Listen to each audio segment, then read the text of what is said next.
A veteran's hope. Where are you hiding? I search for you in the seconds, the minutes of each and every day. Hear me as I call out to you. Take my hand. Lift me up as I lift up others. Welcome me home, Father, Mother, Sister, Brother, Son, Daughter. Hear us now. Alone we stand.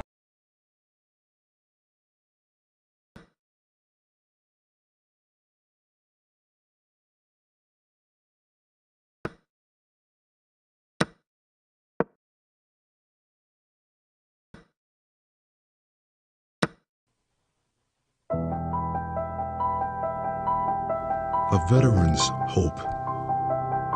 Where are you hiding? I search for you in the seconds, the minutes of each and every day. Hear me as I call out to you. Take my hand. Lift me up as I lift up others.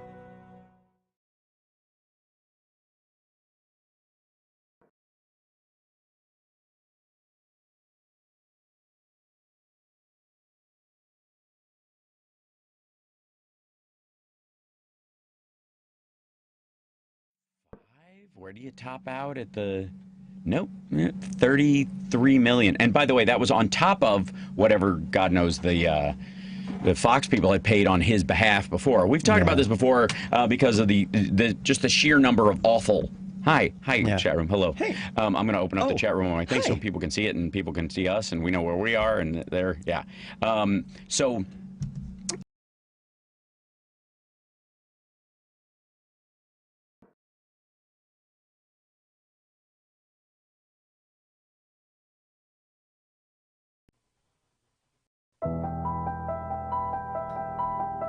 A veteran's hope.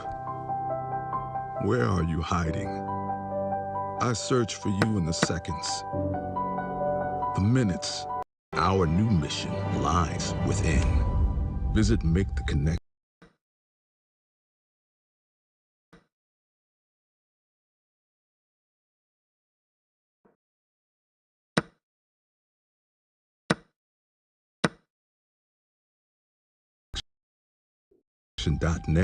to learn more. We don't want you on our team. You're too slow and fat. This is weight bias. Don't you care how you look? Those with the serious disease called obesity face weight bias every day. You're not the right fit for this job. And blame themselves. I wish I was different. Weight bias hurts. Let's stop weight bias. Be part of the solution. Go to stopweightbias.com, a public service message from Obesity Action Coalition. Hey Google, play WCPT. Streaming Chicago's progressive talk from TuneIn. Welcome back to the Hal Sparks radio program, Mega Worldwide. We're back. Are you just singing along? Okay, I think we're live. We are good on live stream, which is fantastic. Well, we did it live. We did. Yeah, you know what? That's what we have over Bill O'Reilly. Besides the fact that we have never actually had to pay someone $30 million to not tell people how awful we were to them. Wow. Yeah, that's a lot of money. That's a lot. It's a lot. It's like, a weirdly lot. I'd be okay with it. I'd be like, well, yeah, I guess if you do what you got to do. Yeah, at some point I'm like, 5? Where do you top out at the... Nope, 33 million. And by the way, that was on top of whatever, God knows, the Fox people had paid on his behalf before. We've talked about this before because of just the sheer number of awful... Hi, chat room. Hello. Hey. I'm going to open up the chat room on my thing so people can see it and people can see us and we know where we are and there. Yeah. So lots obviously going on. Look, Johnny Million, you're present. Yes, present. You're in a band. You play with Convoy. You've been in a band called The Millions. Yes. You were once in one of the classic bands of Chicago, Seismograph, and Yep. God willing, will be again. And you believe in the power of rehearsal. As a matter of fact, Seismograph, interesting enough, was all rehearsal. Yeah, a 100% rehearsal and one audition. Yep, that's it. Yep. I believe in rehearsal. Obviously not with stand-up because you can't. No, not really. There's one area where I'm fascinated that there was and I use this term in the safest possible way. There was a dry run. Ew. At Mar-a-Lago. Yeah, that sounds like chafing. And we're learning now that that Trump apparently wanted his absconding with classified documents that he was going to sell to the Saudis like memorabilia of secrets past. We now know that he did they did a dry run of getting like rehearsl of when to move the boxes and how. No. Yes. We know this? Yes, we know this because a worker at Mar-a-Lago, an aide at Mar-a-Lago, has been working with the FBI and the DOJ. And they squealed on some folks that helped move the boxes around. And the people that moved the boxes around were engaging in what is effectively a violation of the Espionage Act. And wittingly or unwittingly or just cultishly, maybe, in support of Trump. So it gets to the point like everybody has to sign some sort of agreement when you work for Trump, right? Like some sort of, what's it called, the non-disclosure? An NDA? Yeah, of course. So this guy was like, FBI, NDA. And he looked at those acronyms. Yeah, which one has more weight? Yeah. Well, also NDAs, and this is going to come to a shock to some of our listeners out there who are maybe en route to do something wicked right now. That an NDA. He looked right at me. Yeah, I did.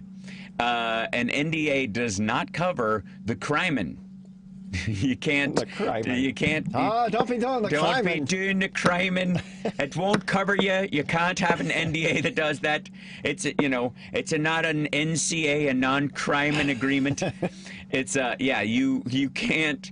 It's kind of, it goes in that realm of your attorney-client privilege or a psychiatrist. Like if a psychiatrist knows you're going to like harm somebody or harm yourself, they're obligated. Yeah, they're obligated to tell. So there are pass-throughs in those situations, and we've seen lately in a wonderful way how porous Trump's NDAs have become just for ex-workers. And then, of course, Fox is going through its own thing with this, this ex, I guess she was a producer on Laura Ingram's show, and then Sean Hannity, and then I've heard bounced from her. around a bit.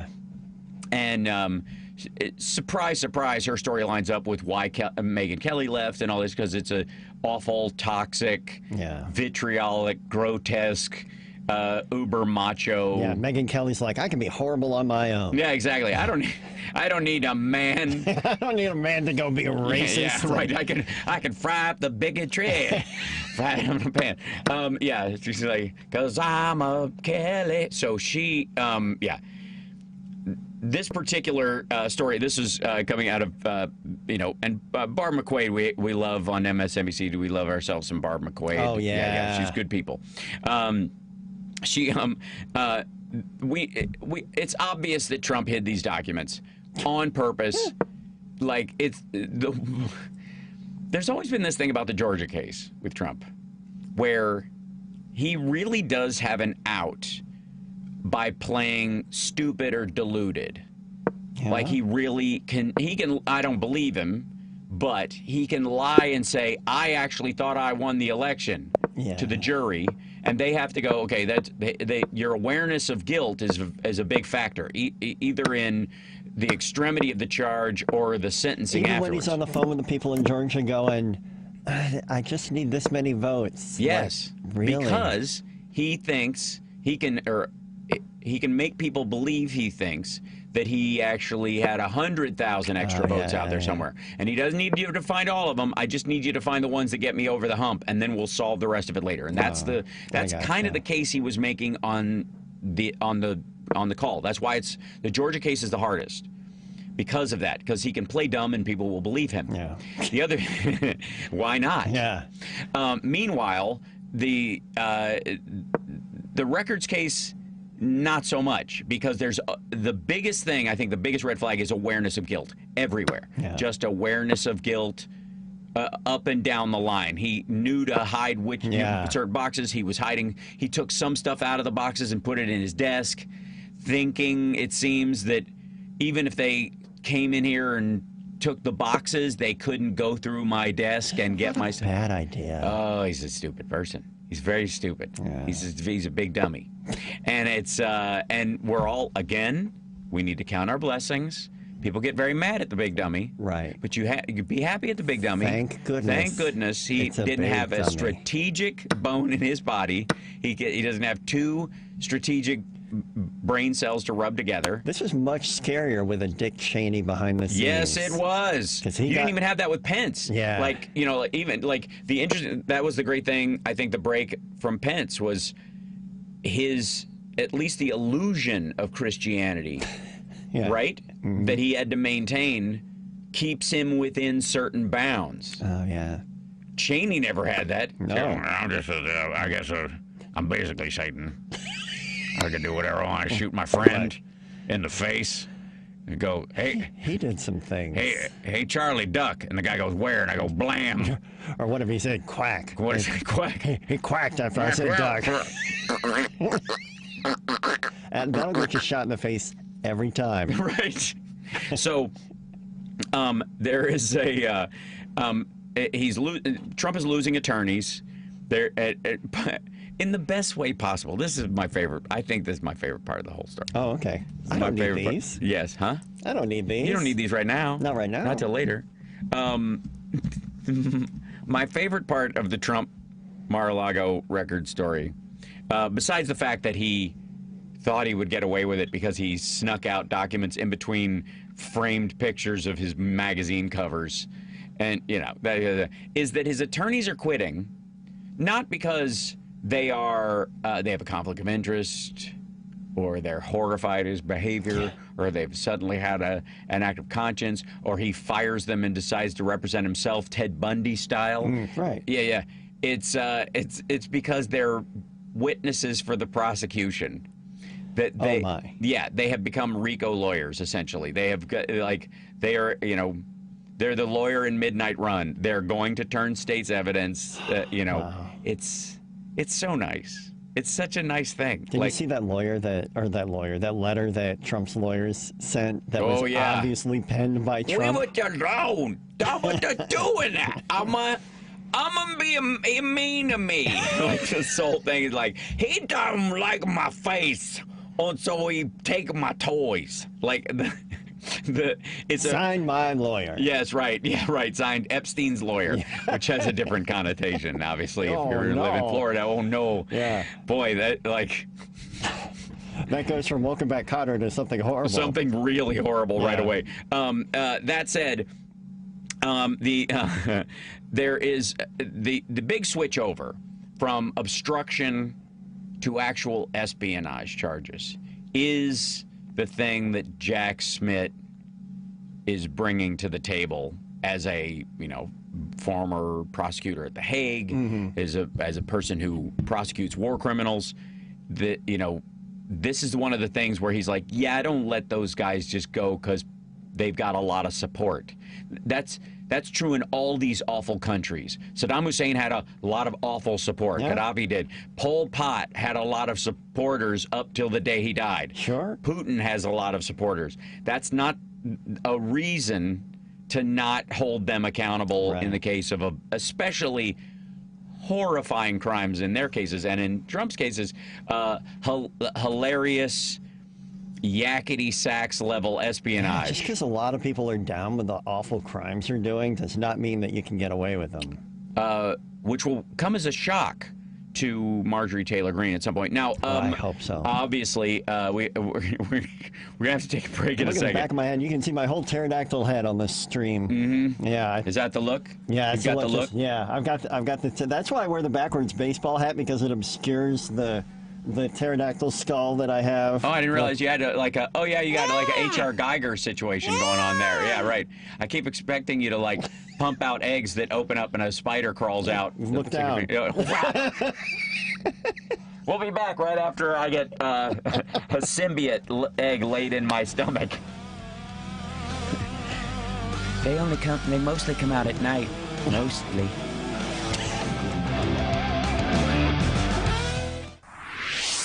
The Rick Smith Show. Michigan. Oh, Michigan. I wish there was a song I could sing. You wouldn't want to hear it, but I wish there were a song about Michigan that I could sing because I would do it, and I would do it badly. But good on you. First time in decades, a state that has enacted the horrible right-to-work legislation. Finally, a state has repealed it. Good on you, Michigan. Tune in weeknights, 8 to 10 p.m. right here on WCPT 820, Chicago's Progressive Talk. Dr. Rick here, with another telltale sign you're turning into your parents, getting particular about your drive-thru order. Don't pull away yet. I like to check the bag because one time they forgot to give me extra ketchup. People are waiting. I'm only seeing 4 nuggets. Wait, nope, there's 5.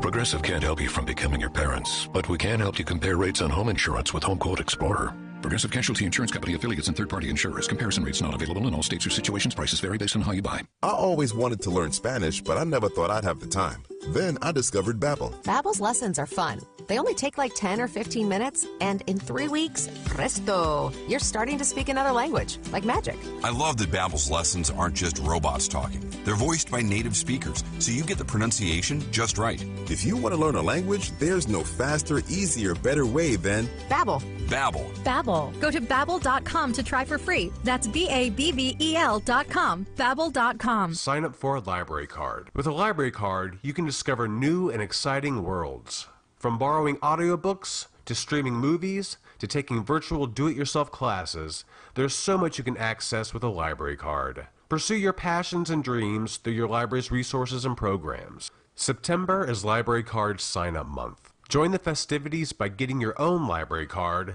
today. Visit your library's website for more information. Sponsored by the American Library Association. Hey Google, play WCPT. Streaming Chicago's Progressive Talk from TuneIn. You're locked into the Hal Sparks radio program, Mega Worldwide. Yes, answered a question in the chat. Phil will be joining us today. The question we'll see is, how that goes. How? Right, we're going to work it out. We're probably going to have to give him a phone number, like a regular, yeah. That'd be amazing. Yeah, like a regular radio and then show. I can do like, I can fashion a puppet. You can make but we'll just hang a beard on the end of your thumb. Well, I like just need a sheet of notebook paper to like fold it 3 ways. Remember, then you can make the little. Oh, the cootie catcher? What do you mean? Sure. Remember, no, not like not the intricate one, just the 3-way one that is like the flap. That's I like see. The sock puppet made of paper for class. If you didn't want to take your socks off in class. Which never happened. No. There's everybody's going, grab your landline, Phil. We're going to work it out. Thanks, guys. It's nice to be here. It's nice to be here in Chicago. I have to say, it makes me feel good. Makes me feel so good. Please tilt Johnny's camera up. We're getting a thank you. We got lots of instructions and requests. Yeah, there was a lot of, there's going to be a lot of, a lot of backseat direction. Yes, there is. Yeah. This is what happens when when brothers direct a movie. I gotta imagine, like when the Duffer Brothers direct a Stranger Things or something. Just like one of them is going, hey, try this, and someone is going, no. No, I had it that way on purpose. If there's ever been a two cooks situation, that's it. So, and by the way, the hard part in this is in doing the show when we're here, quite frankly, is not just chit-chatting and saying hi. Yeah. It gets to be like a home show where we're just like, you know what, how you been? Or you know what, I've got to say this. One thing I keep seeing in the chat is that there's a hum, Devin. There's a hum. There's a low. Could it be one of the many, many lights on in here? It could be. It could be a 6. Oh. Oh my. It's like thunder when you do that. Yeah. Oh my. It's not the hum. There's a doorbell, though. Somebody's at the door. Yeah. It scares me. So I've been farting slow and steady for the last I appreciate 20 minutes. Just that's what it is. Blame it on the lights. That's a new one. What are these lights? The only other person to do that in history was Thomas Edison. He farted for 40 minutes? Fart and blame it on the lights. Nobody knew what they... Oh, true, Nobody yeah. knew the noise they made. They were brand new. Yeah. How do you know? You don't know. You don't know. That's what lights smell like. Everybody's like, there is a hum. I think I hear it. I think I know what they're, it might be the other mics that are open, just getting picked up and stuff. They're all off. Nope. Some people can't hear the hump. The hump. The hump. That's, that's, I Trucker John doesn't hear the hum, I go by Trucker John. You do? At this moment, I do. You don't even have a truck. No, but he does. All right, sure. So that's Trucker fine. John's got a truck, so we don't have to. This has gone off the rails so quickly. And what kind of show is this? I don't. It's again, it's a gathering, and no matter how bad it is, we can never get as bad as the DeSantis Elon Musk launch. So I feel good about that. Yeah, and the crazy thing is that DeSantis couldn't get on a news network. Right. Or maybe he could have. Well, my big confusion with him was his voice of his terrible character sales traits. His voice is probably the worst. And just watching him speak, it's not good. It's really well. The watching that's reason enough to only do audio. Yeah. But it's not because look, we've got to play to your strengths. Let's let you. Everybody loves the sound of your voice. Have so you seen just the do an clip? audio. There's a clip of some guy going like, "I'm not saying he's racist. I'm saying that the racists think he's racist, and that's all that matters." Yeah, Yeah. that actually is a phrase that's been around for quite some time, since even the mid '70s, when we talked about a couple of people that were like on the fence in that transition away from Dixiecrat to Democrat. There was a bunch of like hangers-on who didn't get the memo. Right. Yeah. And Trump, that I even heard that said about Trump, which is, I think, totally appropriate. Sure. So we do have a lot of news about Ukraine, and we're going to try and get Phil in on the phone line for that one. I will message him during one of our breaks. To get there. My favorite kind of like pop-up story though today, and I think it's like in keeping with the with Trump World and this, we got to like Trump World's like a good phrase. There won't be one for DeSantis. No. Which is, I guess, kind of helpful. Yeah. We're in that marketing and branding has jumped the shark era with Trump. That's MAGA. I love the fact that he has to, in all of his recent speeches, he keeps trying to explain to people what MAGA stands for, the letters. Really? Yeah, he keeps going up there. It means make America great again. How can they be against MAGA when it means make America? And either that means he is slowly but surely becoming aware that the brand is losing that illusion. Yeah, as soon as people started going, when was America great? Yeah. And some people say, 1917. Right. And other people say, mid-40s. Right. And what's your definition of the period it was great? What's great, when women couldn't vote or when black people couldn't vote? According to Rush Limbaugh, it was before women could vote. Yeah. But of course, he's where he belongs. Dead. Yeah, he's dead. He's dead. And anyways, there are one. With my background on with the China story, I deal all the time. My microphone is very sad today. It's lost some of its turgidity. It can happen to any man at my age. Yeah, it can. So and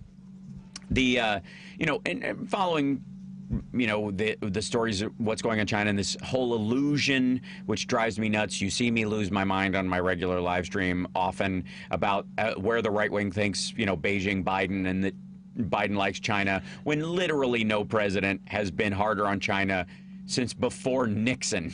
And so it amuses me. There's a show that has been censored. I think it's called China Uncensored, literally on YouTube. That the CCP is constantly trying to take down, and basically it's one of these kind of like the China show, but more official. It looks like a regular talk show, and the host of it, his name is Chris, I think. Anyways, he's got a podcast as well that they do that just basically talks about all the awful of the CCP, and that's just his thing. And they got kicked off Truth Social. Wow. For no, and insofar as I've tried to find out in the last 72 hours since it happened, there has been no reasoning behind it. Just got dumped. Truth Social just pulled the plug on this anti-CCP, podcast and news network, and I think the dude's private account as well. Wow. Yeah, I find that curious. Meanwhile, Biden's signing the CHIPS Act and setting China's, military ambitions back a decade and their AI ambitions back forever. That's hard.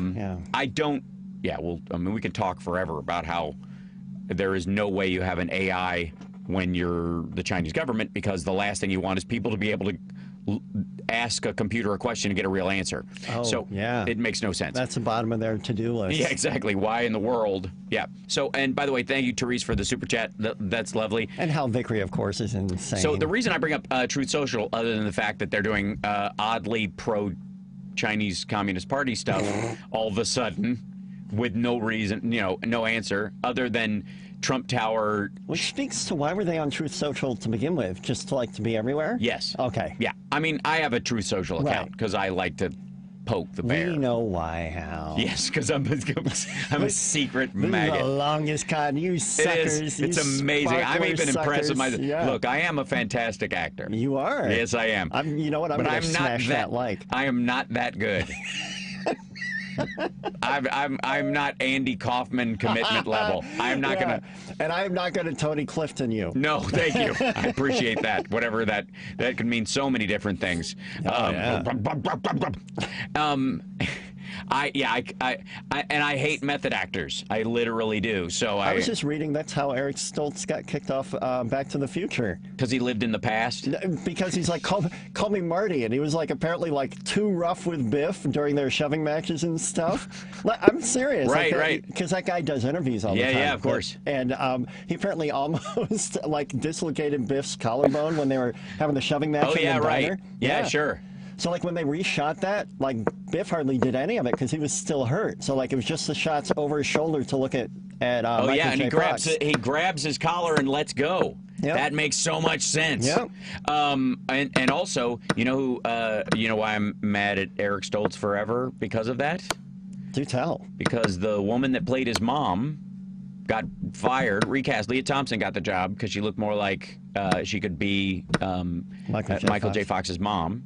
And the woman who was this is oh my God, it's my big break. Yeah? She lost a job because he was a pain in the butt, which is part of my work ethic. Why never to be a pain in the butt? Because there's a tangential effect to the people who are supposed to be your family and other people that they get recast. That's on you. Yeah. Never mind shutting down production for a while. So we set a moral baseline, and a fairly decent one, I think, with that. And if you go on, have you ever been on Truth Social other than to see the little blurbs of his stuff? Have you ever? No, I've only seen the screenshots. Okay. Don't speed. Well, if you scroll it ever, speed scroll, because it's full of those weird ads for skin boils and that kind of stuff. Oh no! And then if I pause on them, a cookie lands somewhere, and I'm getting fed ads forever. That's right. You can't. Yeah, you must not ever. Look, I can magically remove this cyst. There's tons of those, and the pictures are way too high def for what they need to be. Oh yeah. And worse than that, and hilariously, and I don't know why they don't. There is no system to purge this stuff off of Truth Social. There are multiple scams to sell Trump bucks and Trump crypto and all these Trump-related financial scams that are sold on Truth Social. And it's not even Trump trying to fleece these people. Well, that's the question. Oh. Because I keep seeing them. And you would think Hey, you and I are big Kiss fans. You blessed me with a Creatures with Eric Carr staying true. Thank you. Yep. That we're big Kiss fans, and we're aware of what we would call the Gene Simmons effect. Where, look, we sell our stuff. You don't sell our stuff. Yes. And if you try to sell our stuff, You'll be hearing from our lawyers. Yeah, we're gonna step on you hard. It's pretty easy to prove that this is Kiss, this is ours. Right. Those are our... And one would think the same thing about Trump. Trump, anything Trump labeled in that regard. So why isn't he pouncing on them? He's so litigious. Right. Now, there's the article in this, this is from the cheat sheet on the Daily Beast, where they're internet scammers are reportedly pushing Trump bucks online, which display pictures of the former president and promise MAGA supporters big profits. John Mount told NBC News he bought $2,200 worth of Trump bucks, only to discover that he was a dummy. That he's a big dum-dum. That he discovered that's $2,200. That's like buying an Applebee's gift card. Uh-huh. It's like buying an Applebee's gift card. It's like this money was fine. Yeah, it was fine, and now it's just Applebee's. Now it's just no offense, Applebee's. Absolutely fine. I don't mind Applebee's He at was all. just that was just it. He was going alphabetically in the world of gift cards. Yep, it happens. He bought 22 only to discover they are worthless. Huh? So they're official, is what he's saying. Yeah. It's true to the originator. When he tried to cash them in. Where? I don't know. At the Trump store. Or Applebee's. At Applebee's. Applebee's is get out of here with that nonsense. He rolled into some maggot-friendly I don't know what venue. He tried to buy a bunch of Ted Nugent tickets. Sure, yeah. And they don't take Trump bucks. Or he went to a gun show and was like, "Here, I'll buy this gun with these Trump bucks." I mean, I see you got this Sig Sauer here for $900 US. Will you do 500 Trump bucks for that? Do what now? Is it come on what now? They're what now? Do what? Was that Trump-worthy? I don't know. We got to go to break, but hold on. He is now warning other Trump supporters. It was very sweet of him. He didn't warn them about the buy the wall thing that Steve Bannon was doing, that Trump pardoned him. That's why I think behind the scenes, we're going to find out this is another, Trump has a piece of this. He has to. Otherwise, he would be shutting it down on the site, right? So, or it's just scratching some part of his ego, where he's like, these people think I'm so cool, they're trying to rip me off. Listen to the names of the companies that are running these things, though. NBC identified Patriots Dynasty. Oh yeah. All right, sorry.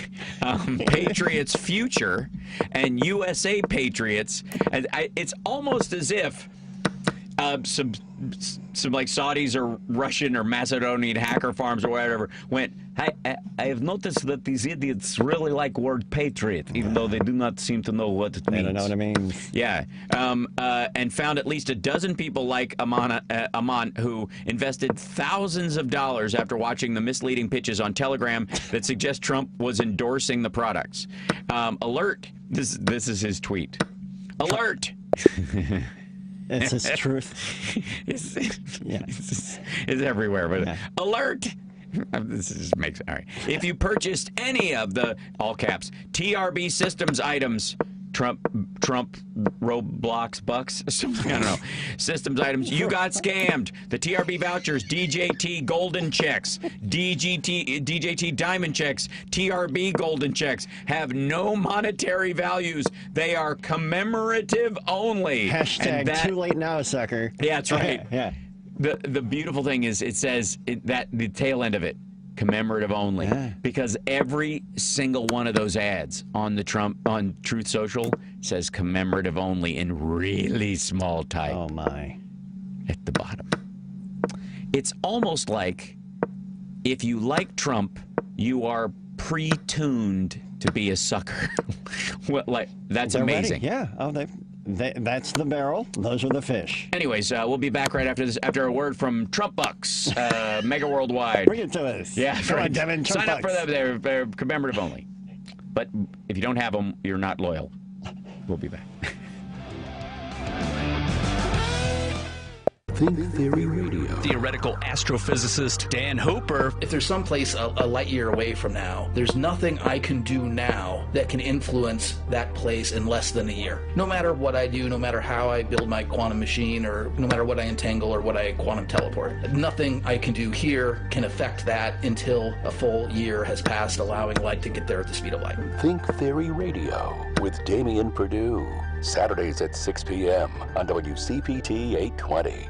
Cashback is not available on gas in New Jersey and Wisconsin. John, what are you doing? Get in my car. So why are you walking to work? Thanks, man. It's these insanely high gas prices. They're draining my bank account. I can't afford to drive anymore. Dude, don't walk. Just do what I do, because I never pay full price for gas anymore. I use the free Upside app that pays you cash back for every gallon of gas you buy. Oh, wait. You're telling me you get paid cash when you buy gas with the Upside app? Yes, I get real cash back every time I buy gas. Does that actually add up to anything? I'll make around $200. Wow, that's serious extra cash. I'm downloading the free Upside app now. Download the free Upside app now to earn real cash back every time you buy gas. Use promo code $, for an extra 25 cents a gallon bonus on your first tank. That's promo code $. You can cash out anytime right to your bank account, to PayPal, or an e-gift card for Amazon and other brands. Just download the free Upside app and use promo code $, for a 25 cents a gallon bonus on your first tank. That's code $. I always wanted to learn Spanish, but I never thought I'd have the time.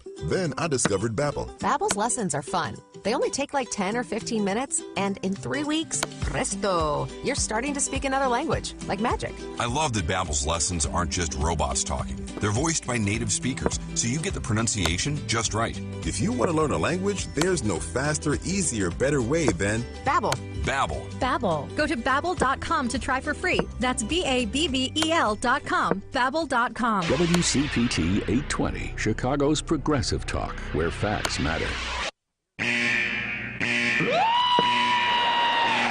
Attention, attention, stop what you're doing.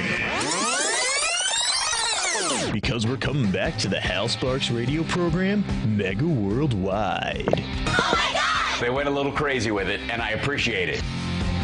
Now let's get back with Hal Sparks' radio program, Mega Worldwide. It's a great idea.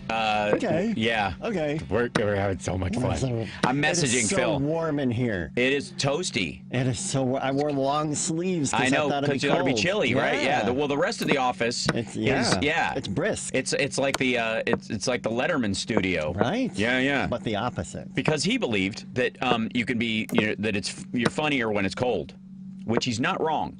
Because if it's too hot, people get kind of it's more of an. Like, I guess laughing and shivering are so closer together than laughing and schwitzing. It's schwitzing. Right. So, anyways, I am going to send him this thing, and then I'm going to text him a number after this next break. He'd buy 1 million Johnny Million commemorative bucks. Aw. So I will direct message you later. Largely because they would have the worth of Iraqi dinars. A whole dollar's worth? Yeah, exactly. That's $1 million. So, we've been hearing a bunch about this. This was a big week for shutting down talking points. As many people know, I, Hal Sparks, the Democratic machine, the talking points graveyard that is Mega Worldwide that I do every day. We have burned through so many talking points over the last couple of years, and some of them seem to be going faster and faster.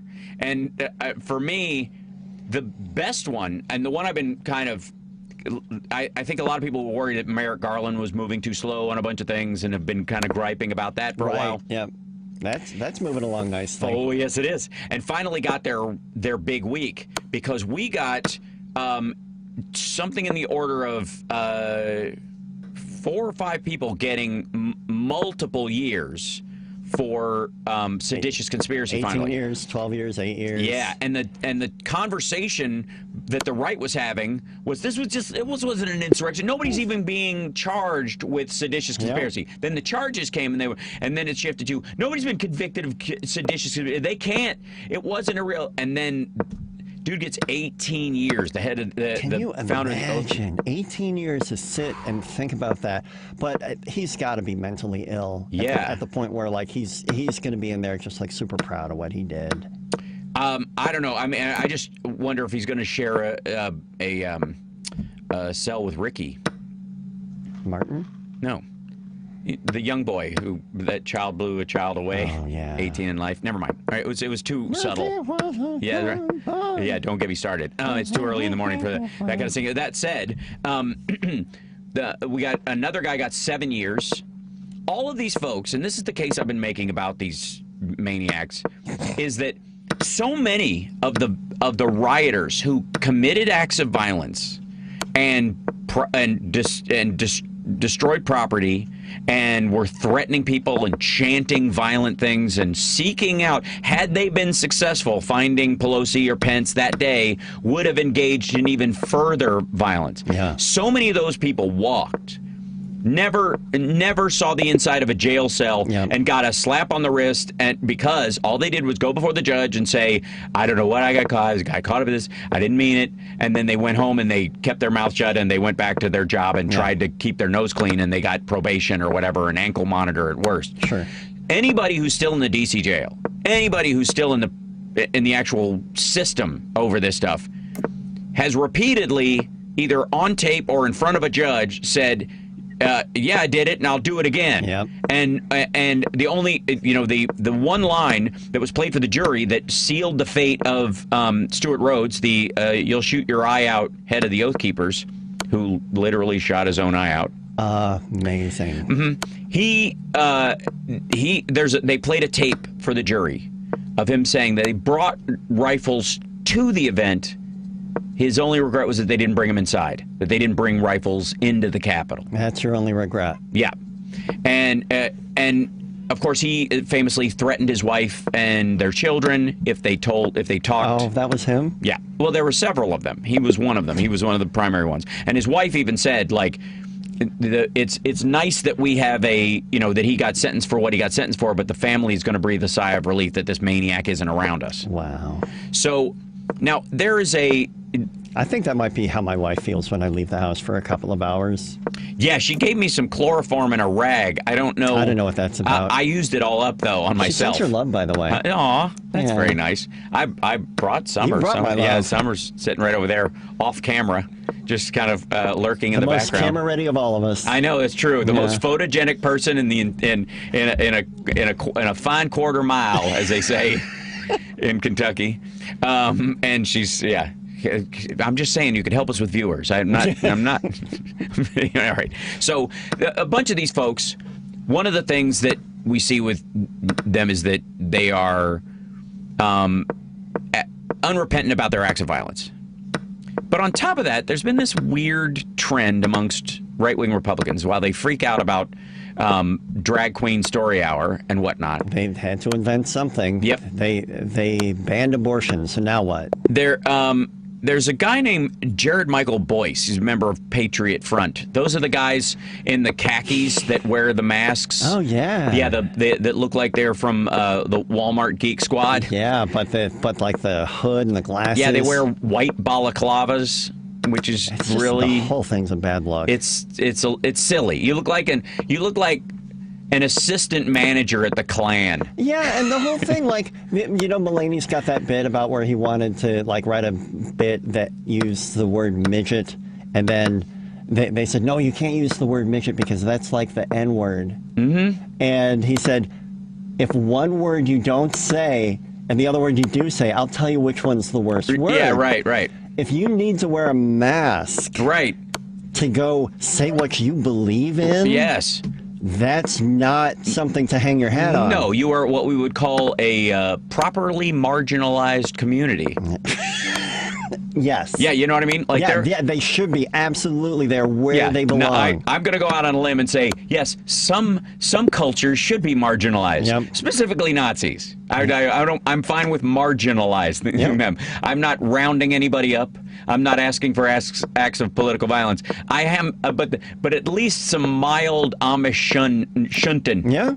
So, anyways, this Patriot Front member was arrested in June in connection with he was conspiring to disrupt an LGBTQ+ event in Idaho. Cool. Last month, pled guilty. Okay. To 9 felony counts of sexual exploitation of a minor, as well as a misdemeanor count of dealing in material that's harmful to minors as part of his admission to possessing child pornography. So wait, is he? Are they a trans person? Nope. No. Okay. Nope. Never done drag in, so far as we know. Huh? And they're not a member of the LGBT community. Nope. No. They. Okay. Well, again, if he sent photos of his genitals to a 16-year-old girl, is facing up to 30 years in prison. His mother told the Daily Beast in June that she gave her son an ultimatum due to his association with Patriot Front. So that's where she drew the line. Yeah, right. So your dude is sexting with minors and he's collecting child porn. Do what you want with the children, but this Patriot Front. Right? Yeah, but ew. Look, at least she has a standard. Yeah, We'll take at this point any standard at all is welcome. We got to take a break. We'll be back after the news, and Philip Bittner will be joining us by the old-fashioned. Yeah, he's going to call in. Yeah, he's going to have to call in on the old-fashioned lines. We'll be back. Listen to the Tom Hartman radio program every weekday from 11 to 2 right here on WCPT 820, where facts matter. NBC News Radio, I'm Julie Ryan. House Speaker Kevin McCarthy says Congress will meet the June 5th deadline to raise the debt ceiling. Look, I feel closer to an agreement now than I did a long time before, because I see progress. But listen, this is not easy in any shape or form. Arriving at the Capitol this morning, McCarthy told reporters no deal has been reached yet, but said he is confident an agreement will be reached in time to prevent a government default. The California Republican is meeting with White House negotiators for another round of talks as they try to resolve the final areas of disagreement. Millions of Americans are on the move for the long holiday weekend. Memorial Day air travel is at its highest level in over 3 years. The Transportation Security Administration says it screened over 2.6 million passengers on Thursday alone. A TSA official says the agency expects to screen about 10 million passengers over the Memorial Day weekend. A South Carolina judge is temporarily blocking the state's new 6-week abortion ban. Brad Siegel has more. South Carolina Governor Henry McMaster signed the restriction into law Thursday,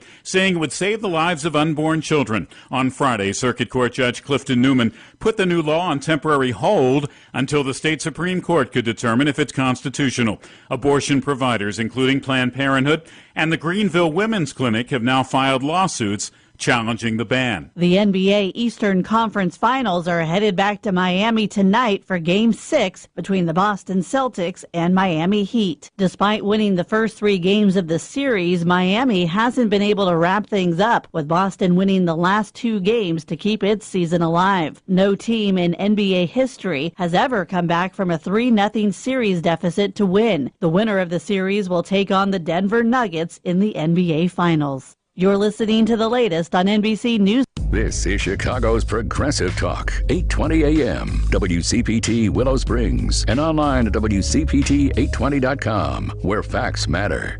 WCPT 820, where facts that matter to you matter to us. The people who have correct information, who take science seriously, need to speak up more. For accurate news coverage and factual conversations. Gotta know what's happening in my city. Chicago's Progressive Talk, WCPT 820. Tom Hartman. Ron DeSantis seems to be hell-bent for leather on burnishing his credentials as a genuine fascist, as a person who takes the power of government and directs it against people that he perceives as enemies. This is something fascists do. This is not something people do in normal democracies or normal republics. The Tom Hartman radio program, weekdays 11 a.m. to 2 p.m. on WCPT 820, where facts matter. How do you know if your sump pumps are working? More importantly, how do you know if they're not? At Permaseal, we know the only way to ensure your pumps are in working order is to test them every day. We all lead busy lives. Most people don't even think about their sump pumps until there's a big mess in the basement. Permaseal can now offer you exclusively the best solution to keeping your basement and crawl space dry all the time. Introducing the Basement Defender, the only device that will activate and test your primary and backup pumps every day and alert you to any problems. We'll also test and alert you to changes in your basement temperature and humidity levels, which can help avoid frozen pipes and costly mold issues. Our Basement Defender customers have the ultimate peace of mind. They know that their pump equipment is working properly, allowing them to rest peacefully during storms. Call Permaseal and ask about the Basement Defender, 800-421-SEAL, or visit permaseal.net. Don't best for being better, Permaseal. This spring, don't follow the pack. Lead it behind the wheel of a brand new Porsche from the Porsche Exchange in Highland Park. Lease the new 2023 Porsche Macan for only $799 a month for 39 months. Or reserve your new 2024 Porsche Cayenne today. It's time to merge into the fast lane. Visit the Porsche Exchange in Highland Park or PorscheExchange.com. $86.94 due at signing. Excludes tax, title, license, and dock fee. No security deposit required. Expires May 31st. This is WCPT 820, where facts matter. You're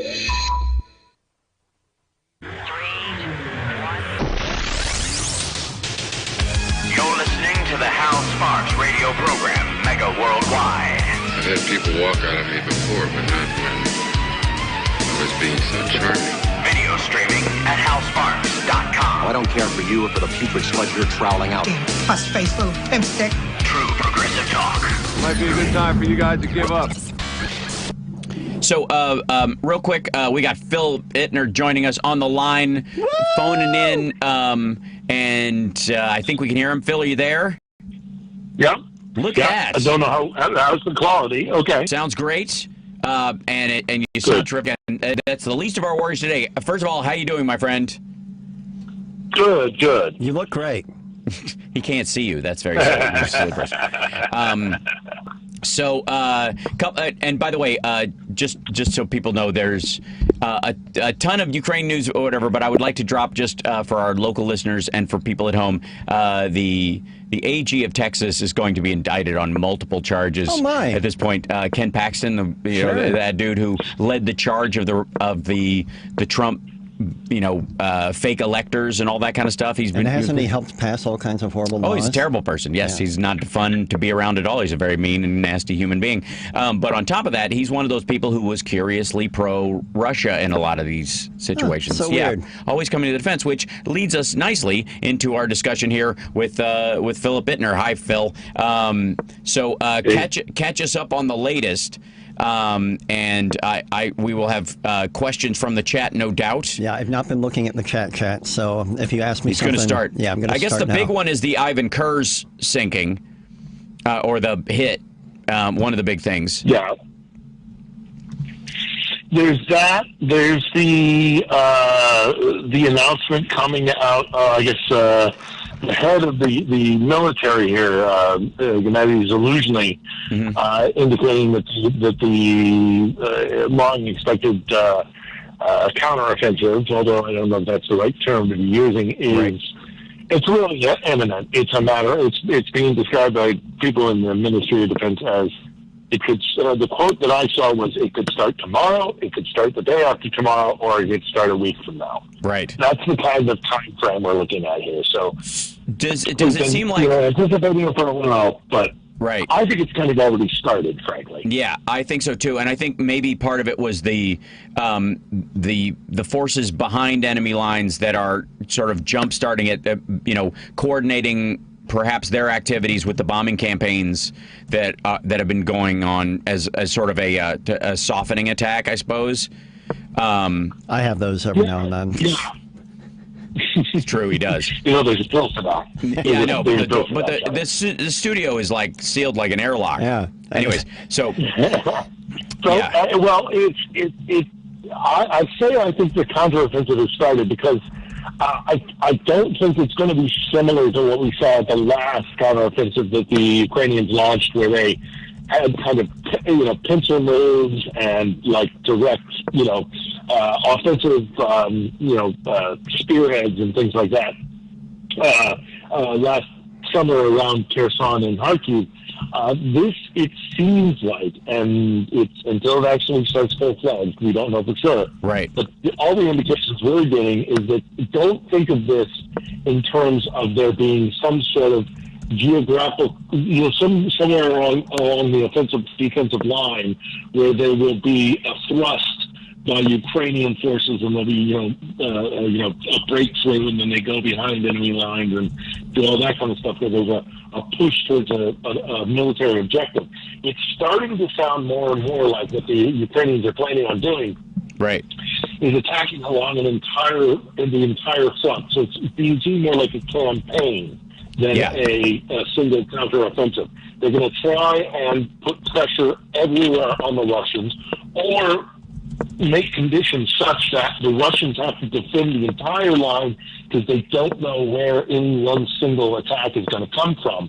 And then occasionally they may, that's why I think the Belgorod, the incursion into Russia proper towards this town called Belgorod is part of that, because it's going to make the Russians have to defend the entire line and also the border and also strategic depths of Russia itself. And play into sort of the paranoia about how, what could be coming. It could come from anywhere is the mentality. They want the Russian soldiers to think.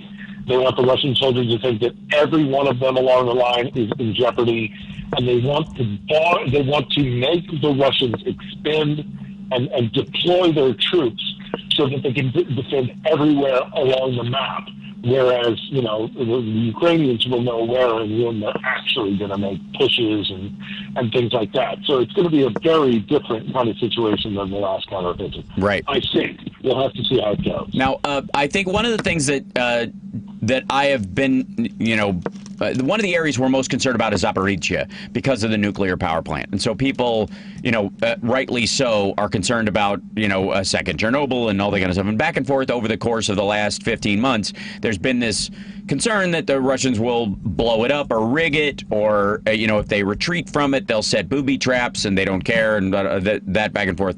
Apparently, there are reports, and this is hard for me to kind of track down all this, but that the Russians are engaged in what are effectively like false flag chemical weapons attacks in the occupied territories of Zaporizhzhia, as a quote an attempt to disrupt the counteroffensive,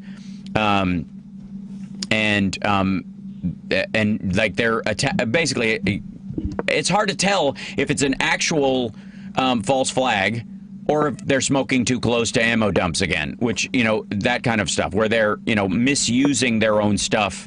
And so it's better to, create a story out of it after the fact. Do you know, have you heard any of it? No, but then if you also listen to the Russians, the Russians say, so this whole idea of a false flag gets really complicated, because the Russians will say the Ukrainians are meant to have an accusation against us because they're going to do a false flag. Sure, right. The Ukrainians say, no, it's your false flag. No, it's I'm a rubber ball, you're glue foreign policy, right? It's very strange. So both sides are claiming that the other one is prepping for some sort of incident so that they can have an excuse to proclaim, either if you're Ukrainian, look how awful the Russians are, we need more defensive weapons, or offensive weapons, we need to win the war, or if you're Russian, well, the Ukrainians are just saying that because they want to demonize us. Right. And they want more support from the West. So, Gotcha. The Zaporizhzhia thing is scary, but more of the same. Blowing up. You think? Kind of more of the same, but also, kind of more of the same. And also, you have to recognize that both the Russians and the Ukrainians know that blowing up, basically, in essence, exploding a dirty bomb out of the Zaporizhzhia nuclear power plant, could be really devastating for anybody, depending on the way the wind blows, depending on how it contaminates. And the idea that they want the ground, they ultimately want the ground, right? And also the Ukrainians are not of the mentality of destroying their own property. Right, exactly, and that's again. That I think is the one thing that probably keeps their baser instincts in check and makes them act in a way, as much as they are leveling cities, they're trying to not permanently make toxic the space they would take over. Like, they don't care about Chechnya per se, but the restraint they showed in Georgia to some degree, the reason they did it is because that's useful farmland, useful, functional land, and the same thing is true of Ukraine for the most part. There's been another report of at least 2 drones exploding in the Pskov region of Russia. An unknown drone attacked a pipeline there, according to Mikhail Veternikov, the governor of the region. He said today in the early morning, as a result of an explosion, the administrative task of the pipeline near village of Levidinov in the Nevelsk district was damaged. There were no casualties, which, in Russian speak could mean everyone is dead. And he later clarified that the building was attacked by 2 drones at once. This was reported on Baza 5:30 in the morning, and the pumping station of Transneft was attacked. The facades and glazing of the 3 administrative buildings were damaged. This is, the village is 500 kilometers inside Russia from the Ukrainian border. And it's like closer to Belarus.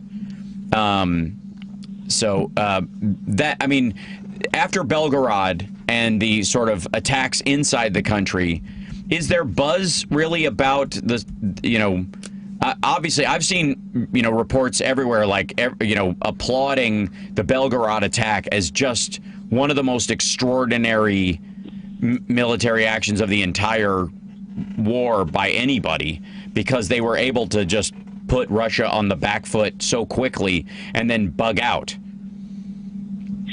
Yeah. Well, and Belgorod was devastating. Well, I say devastating. It was a very powerful blow to the psyche of the Russians. And as much as they protested, it was no big thing, and we repelled the Ukrainian-backed Russian partisans, and we're not worried about it. Yeah, except for the fact that we can see what is broadcast on Russian television, and clearly it was deeply disturbing. Right. They did ultimately destroy a BTR-82A, I have a list here, armored personnel carrier, 100-millimeter anti-tank gun. Yeah, and 2 trucks. Yeah, they captured some stuff. Yep. They blew up the FSB, which is the intelligence, the station there? Wow. Yep, the FSB, there was an FSB office that they blew up. They didn't get into Belgorod proper, so it might have been, some sort of local office. But yep, the Russian-backed, the Ukrainian-backed Russian anti-Putin forces that was in there. It has to be stressed. They made a point of making sure there was Russians that did this and not Ukrainians. And so they claim to have done that. They claim to have blown up an FSB office. They claim to have captured a bunch of armor, destroyed a bunch of armor. But it also it's a shock to the system when actually you have Ukrainians taking the war to Russia onto Russian territory. Which seems like it could be part of. It could be the kind of thing that you would find in relation to the offensive, something that the counteroffensive that they could. Yes. This is a good lead-up ploy. Again, right, and this goes along with the mentality that I say is what the Ukrainians are trying to do here is to make the Russians have to defend every inch of everything and spread their forces out because they never know where things are going to come. And I want to make one other quick point about that thrust into Russia towards Belgorod. What I think is hysterical, and it's not a coincidence. I am 100% sure. Okay, wait. Hold for a second. Hold for a second. Hold that idea through the break. Yeah. Oh, it's gonna be so good when we come back. I built a tease in there. It's good because I want you to have room to say it. So we'll be back right after this. It's the Hal Sparks Radio program, Mega Worldwide on WCPT Radio, Chicago's Progressive Talk.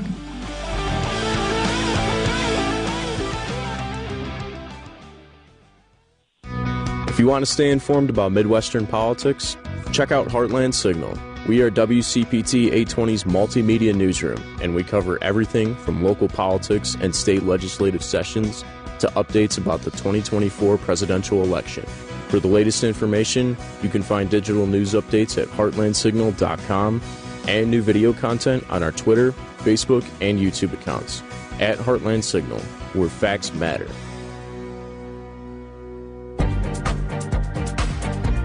The Takedown with Cliff Schechter. Here's the 10 most amazing Biden successes, the ones you must know that the media will not tell you about. Number 8, poverty. The child poverty rate in the U.S. fell by nearly half last year to 5.2%.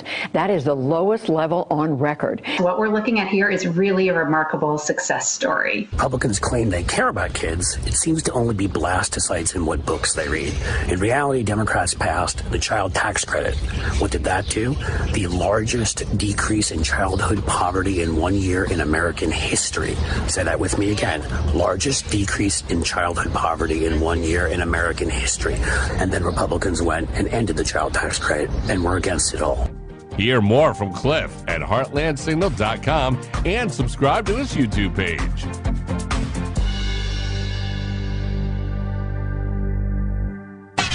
You're listening to WCPT 820 because facts matter.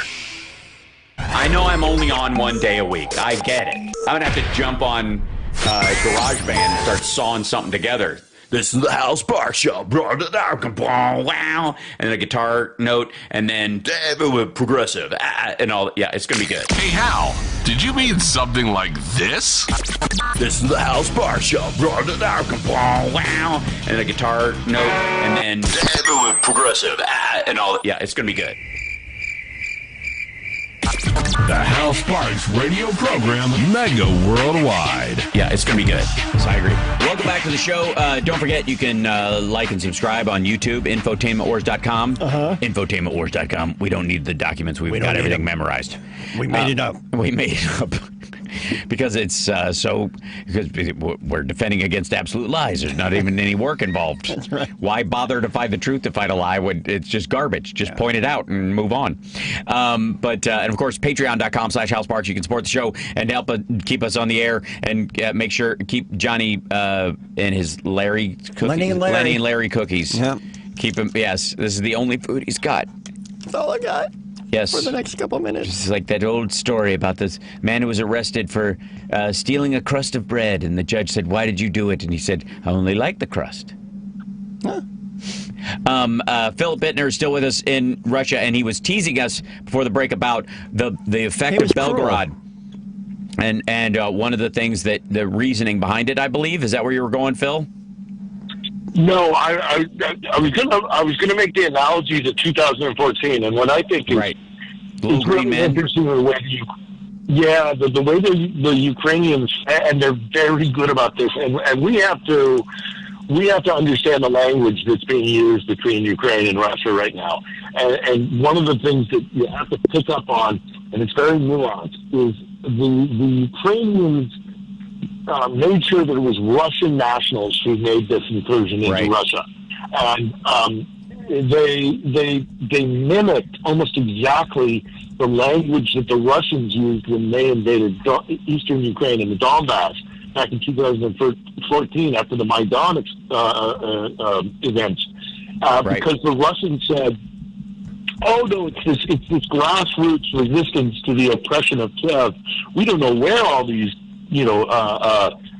militants in Donbass suddenly got their hands on a bunch of tanks and anti-aircraft weaponry and these high-end, like clearly Russian systems." Right. But what they did is they just gaslit everybody and just stood their ground and said, "Nope, they bought all that stuff on the open market. Had nothing to do with us. We have no idea how that happened." Good Lord! It was a grassroots explosion in the east. By people who wanted to be closer to Russia than to Kiev.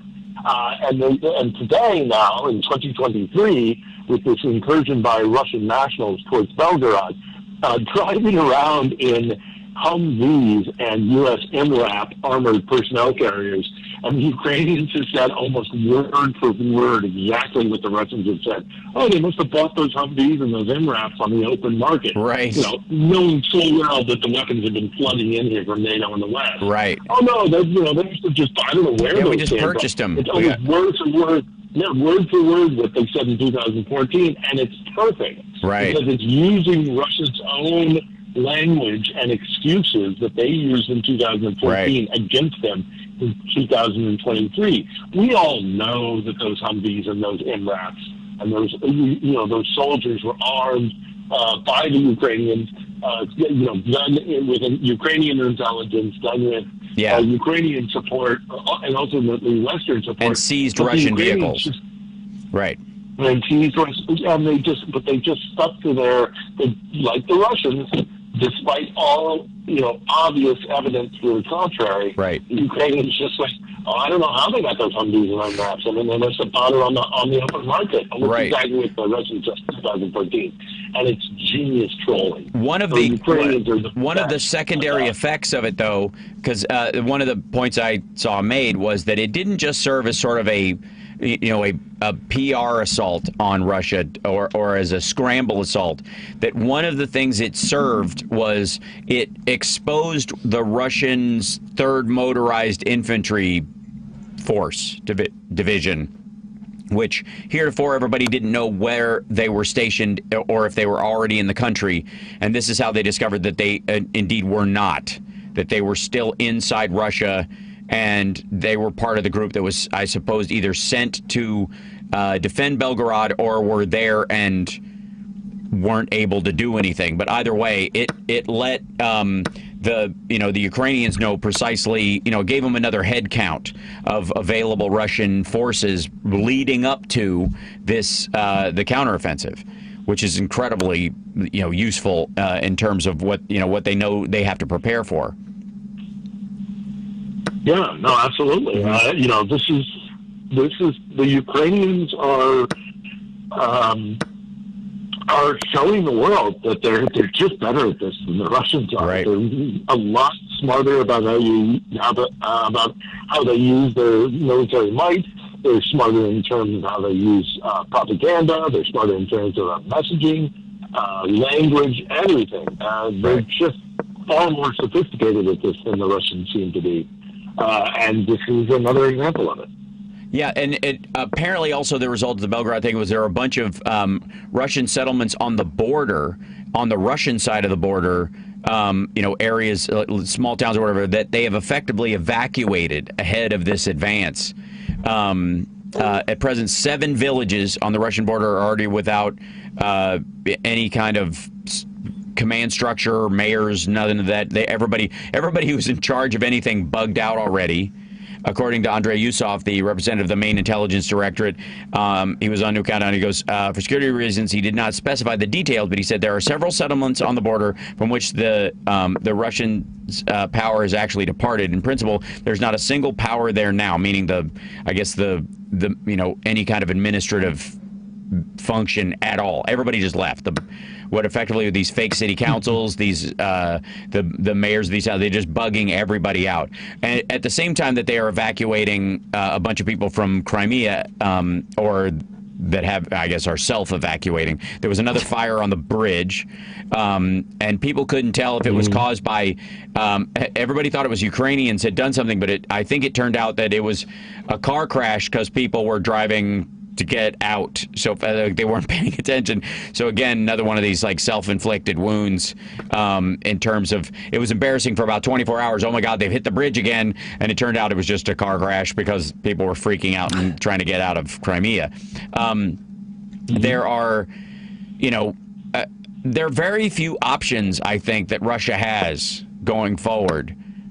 Honestly, and we're going to take some questions from the chat room. We've got some already, and I think we can probably get one before we go to break. Sure.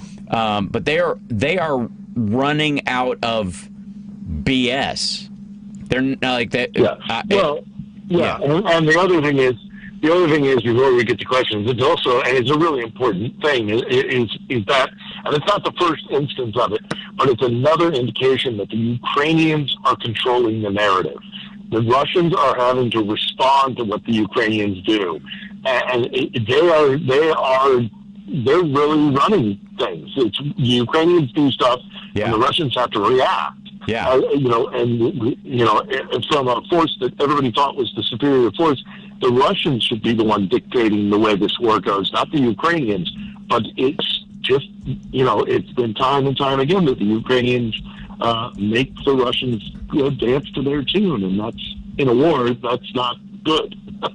Yeah, and on that note, let's grab a question, Johnny. Who Sure, do we yeah, get I've first? got a question here from Nacho Tube.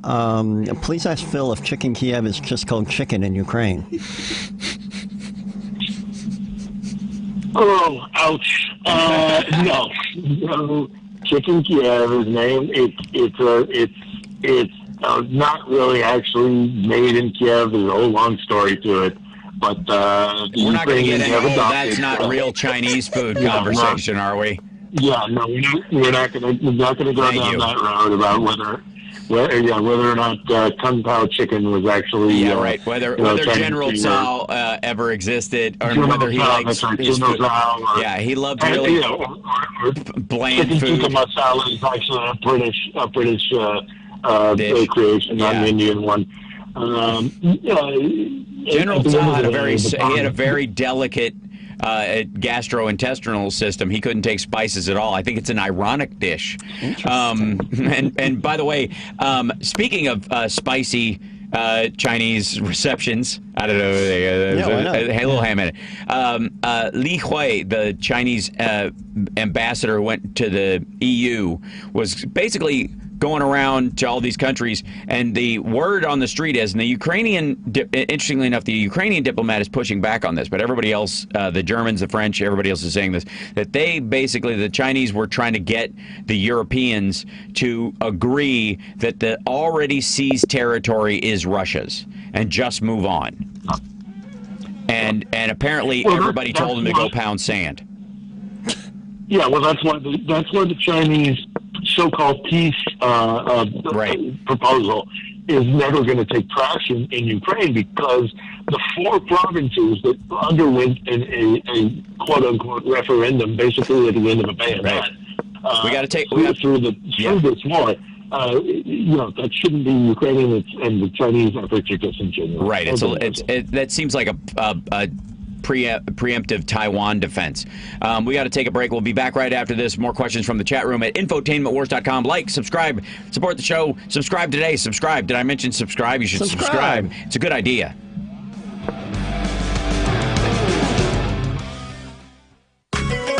Out Chicago.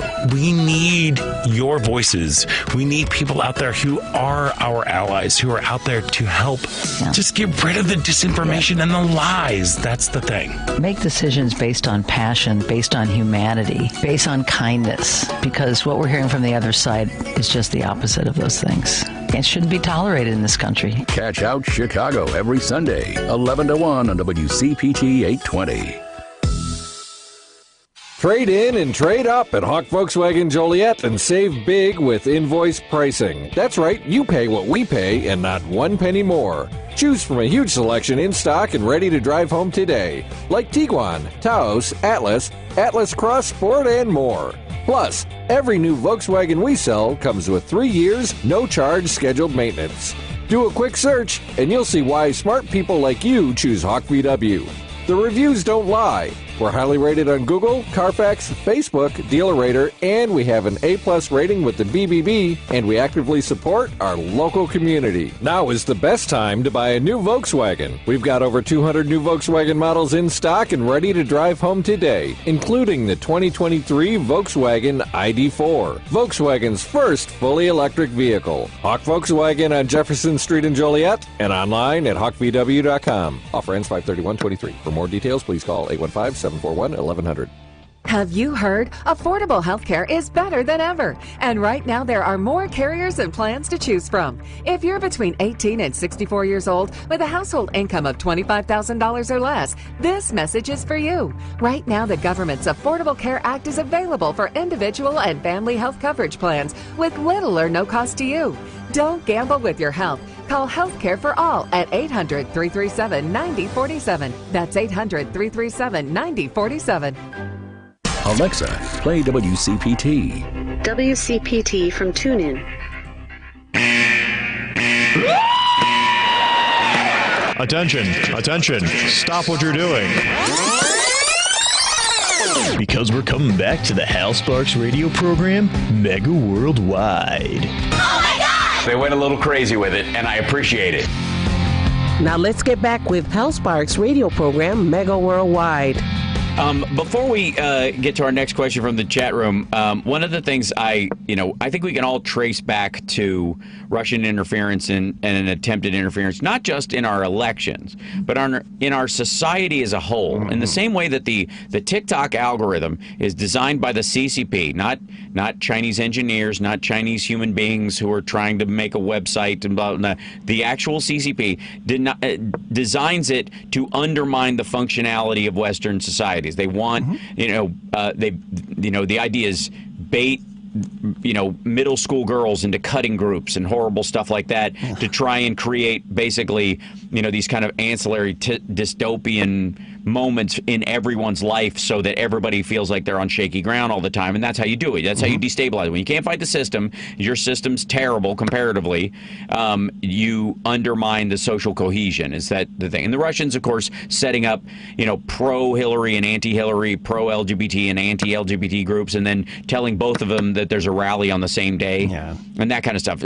We know this. And so the QAnon stuff was at the root of a lot of that stuff. A lot of that feed happened. And there's a big belief that Mike Flynn was one of the voices behind that, and his relation with Russia involved him dealing in that.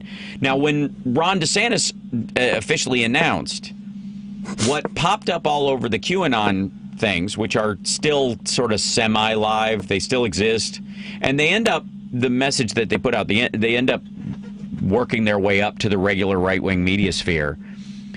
There's literally a picture on one of the big accounts. I'm looking at it right now. It's a black and white picture of Ron DeSantis, and underneath it is from 18 U.S.C. 2381. Whoever owing allegiance to the United States levies war against them or adheres to their enemies, giving them aid and or comfort within the United States or elsewhere, is guilty of treason and shall suffer death. That literally, because Ron DeSantis is running for president, it's treasonous. It's against Donald Trump. They consider that an act of treason. That's right there on the old Truth Social. It's right there. It is not, none of this is surprising. I mean, like, they're Looney Tunes, right? But what little room they do have to actually sell this nonsense, where it still has a grip on stuff, is half the Trump voters. Yeah. Half of them. Half of the hardcore Trump voters that are still left out there, and my mom is FaceTiming me. That's fun. She just never knows when I'm on the air. It's just what happens. We'll bring her on. She wanted to talk to Phil. I think she has a crush. Yeah, she's here to let you know she just hit your car. Yeah, she just wrecked my rental car. Yeah. Right. 100 miles away, 300 miles away, whatever it is. All right, so let's grab another question, if we can, from the chat room. I text my mother and let her know everything's okay. Got a question from Connie Kelly. Is the Wagner Group commander dissing the Russians who took over in Bakhmut being reported in Ukraine? Sure. Yeah. No, they're very well aware of Prigozhin's stuff, his pronouncements. So Ukrainians are keeping an eye. I mean, there's no love lost for Prigozhin. A lot of people are very... There's a lot of questions about why he's being allowed to still say what he is. If he was, if he was a normal Russian citizen, by now he'd be in jail. So a lot of weird stuff, and a lot of the Ukrainians they pulled out too. The Wagner Group pulled out of Bakhmut. They basically this declaring victory thing and then beaten feet had a lot to do with, and supposedly now it's going to be Russian troops that will roll in and hold the place. Because that was the agreement, right? But there's nothing to hold because they basically flattened the area. And B, the soldiers that they send in are these conscript, these like saps that get snatched off the street or former prisoners or whatever. None of them are trained. He even stood. I'm sure you saw this, Phil. That video of him standing there with two Russian fighters, where it was like this guy in his 60s and then this like younger chubby guy who was right next to him, and he's like putting his arms around him, going, "These are the Russian soldiers that are going to fight this war from now on," obviously making fun of their age and lack of physical fitness. Obviously mocking them, like whether they knew it to their face or even could have a say in it, whether they're aware and they're like, oh my God, this guy's going to get it. They're going to take a sledgehammer to our head right after. That was stunning. Like, don't worry about it. Wagner's out, but these guys have got your back. Yeah, it's very weird. I don't know why Prigozhin is being allowed to say what he is saying. Some speculation he's got some dirt on Putin. Some suspicion that Putin is actually using him to, put pressure on other sections of the military. Right. But it's very, very odd that he hasn't faced more serious repercussions. Mm-hmm. Cool. Let's grab another question because we got a few minutes before this break. Right on. Next question is from Elizabeth. They're curious about Putler, which kind of makes me laugh, or Putler, leaning on Belarus while Z courts Biden. What are Philip's thoughts on that? Well, leaning on Lukashenko and Belarus while Z, the China... She, sorry. Yeah. Well, she courts Biden. Yeah. Look, it's not lost on a lot of people the fact that there's an entire international coalition that's been arrayed against Russia, and the only country that Russia can turn to is this little tin-pot dictatorship called Belarus. The Chinese are certainly not helping them out the way they had hoped. Right. The Russians. But if your only ally, in essence, is Belarus, you're not doing that right on. There was pressure, certainly brought to bear this week on the Belarusians because they've signed this agreement to allow Russian nukes to be positioned on their territory. That probably wasn't something that they would have, agreed to without a little bit, more than just a little bit of pressure. It doesn't change anything significantly, right? But the fact that their only ally is Lukashenko, I think, speaks volumes. Cool. Yeah, we've got 5 minutes. Can we burn through? And I just want to make sure we get. So. Yeah. A real quick one. Does Philip know John Sweeney, the British war journalist? Sure do. Yeah, John and I collaborate on a lot of different stuff. So John's a good guy. A little eccentric, but who isn't? And watching, and I don't know quite what the reference was from the question beforehand about she courting Biden in particular, because we've had, our ambassadors are going to talk because Apple, one of the world's biggest company, and America's probably biggest, financial company next to Amazon, perhaps, is basically in the process of extracting themselves from China, doing deleveraging themselves, as it were, over time, because you can't do that in one fell swoop, or you just shut down all your production entirely. And they should have started. The suicide nets are full of people, right? That's the even worse than the Foxconn stories about that stuff happening early on, where we found out later that, by the way, those folks that they talk about, it wasn't even about them not being paid a proper wage or the kind of conversation about their it's so stressful or whatever, is that they were literally using slave labor from Xinjiang and lying about it. The Chinese were rounding up people and bringing them down there and forcing them to work. And those people don't even get the paycheck or the education or the promises that come after it at all. So that's how they keep the labor costs low, was that they were, because the people who really take the job, who need it, those folks wouldn't take, less than they were worth. So they pad out the numbers of people there with slave labor. Hence the shutting down of that particular factory, and then the Foxconn campus, the Taiwanese started pulling out of there and moving it to Indonesia and all this other stuff. So the United States is doing this kind of like Indiana Jones bag of sand to gold statue moment, where it's trying to get out without the darts going off, and it's very difficult. And most of what are talking, the back and forth this week was, Biden, I guess it was, Blinken and them back and forth, saying something along the lines that Biden was saying, we're not decoupling, we're de-risking and deleveraging from China, which is the exact same thing. Since it's all risk, and it's financially untenable to build a factory. No one's starting a new factory that has any brains at all in China right now. Even Elon Musk has, he had just started his gigafactory, and that kind of, that was his last hurrah inside there. And they're throwing all kinds of support his way. They're also stealing Tesla tech like crazy, which is hilarious at the same time. I don't know how he didn't see that coming. Maybe he's not so much a genius after all. But the idea that she is courting Biden right now at all is nowhere near the reality of what's going on. And they're not even bothering to court the EU at the same time, or try to break, between us and them, or try to drive a wedge, because none of it is playing out that way. So I'm not worried that anything they say about Ukraine is going to become a factor, just at all.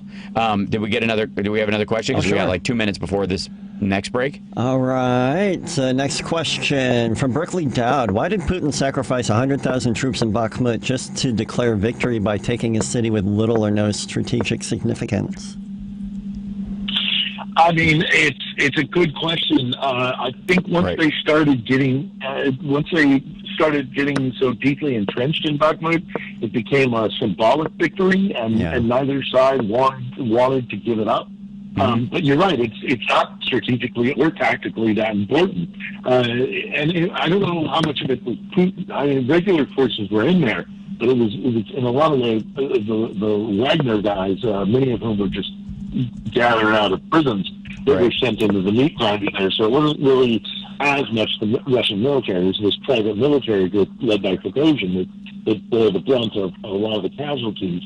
But I don't know why when they started to try and take that vote, but they just got so entrenched in it that it became this kind of symbolic victory, but it ultimately was a Pyrrhic victory for the Russians. And probably one that they're not going to hold on to very well. He was a little garbled on the last. Can you say that part again? You were a little fuzzy. Well, I don't think it was a Pyrrhic victory for Russia, and I don't think they're going to hold on to it regardless. So we'll see what happens exactly. Gotcha. We haven't heard the last. Cool. Well, let's take a break. Our final break of the show, and man, it zipped by. As that's what happens when we hang out together. That's when we're all here. It's a boo.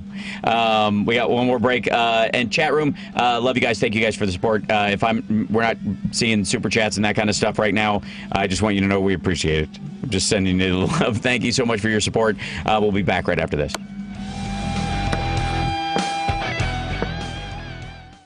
Stephanie Miller. One of the GOP's claims is that the DOJ went after parents objecting to critical race theory at school board meetings. In fact, what the DOJ did say, they would investigate anyone who made violent threats against school board leaders and teachers. Exactly. That's the difference. They aren't going after people that are complaining.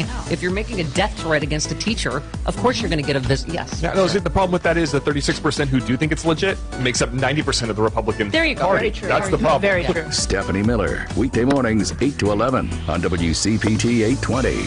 This is a WCPT 820 Heartland Signal News Minute. We can't end this epidemic until Congress pass some common sense gun safety laws that keep weapons of war off our streets and out of the hands of dangerous people. That's President Joe Biden delivering a May 24th speech to mark 1 year since the school shooting in Uvalde, Texas, which took the lives of 19 students and 2 teachers at Robb Elementary School, making it the deadliest school shooting in a decade. How many more parents will live their worst nightmare before we stand up to the gun lobby to establish universal background checks, establish a national red flag laws, require safe storage of firearms, and end immunity from liability for gun manufacturers? The only major corporate entity that doesn't have that's immune to liability.